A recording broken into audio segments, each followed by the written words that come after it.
Mbi 3.000 prindër të nxënësve nuk kanë marrë subvencione për tekstet shkollore.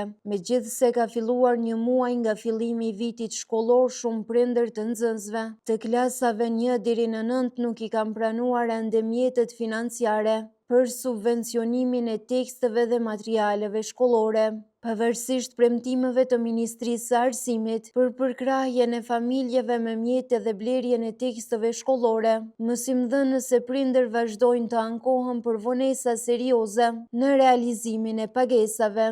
Një ndër ta është edhe mësimdhënësja Edita Fazliu Zeqiri, e cila përmes një reagimi publik ka shprehur zhgënjimin e saj me këtë formë të subvencionimit, duke e cilësuar si të pasuksesshme dhe me ndikim të drejtë për drejtë në procesin mësimor. Thjesht kuptojeni që metoda më efektive ishte ajo e mëparshmja. Kemi kërkuar numrin e saktë të librave dhe aq që sjell. Jo kështu, që një muaj punoj me nxënës që nuk kanë libra, për cilën do arsye, ka shkruar ajo. Ankesa të ngjashme janë bërë edhe nga prindër të tjerë në faqen zyrtare të Ministrisë së Arsimit në Facebook. Shumë prej tyre thonë se kanë aplikuar qysh në muajin gusht, por ende nuk kanë marrë asnjë pagesë. Unë nga 15 gushti kam aplikuar dhe në email më ka ardhur se kanë hyrë në listën e pagesës, por ende s'kam marrë asnjë cent, ka shkruar një prind. Në Ministrinë e Arsimit kanë konfirmuar se aktualisht janë mbi 3.000 aplikime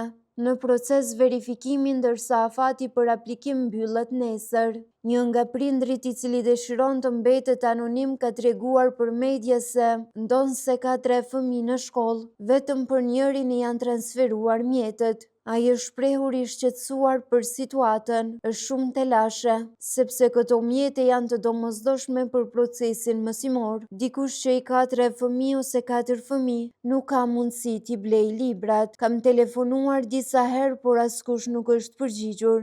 Nga Ministria e Arsimit, Shkencës, Teknologjisë dhe Inovacionit kanë bërë të ditur se prej gjithsej 203.865 aplikime të pranuara, janë trajtuar 200.679 aplikime. Deri tani 195.343 aplikime janë aprovuar, ndërsa 5.336 aplikime janë refuzuar, kryesisht për shkak se fëmijët nuk janë të regjistruar në ndonjë shkollë të Kosovës për nivelet 1 deri në 9. Për momentin janë në pritje nga koordinatorët për verifikim, gjithsej 3.186 aplikime, thuhet në njoftimin e Ministrisë. Ministria kishte hapur aplikimin për subvencionim me datë 15 gusht përmes platformës e-Kosova, duke ofruar 80 euro për secilin fëmijë të klasave 1 deri në 9. Ky është viti i tretë që aplikohet forma e subvencionimit të teksteve mësimore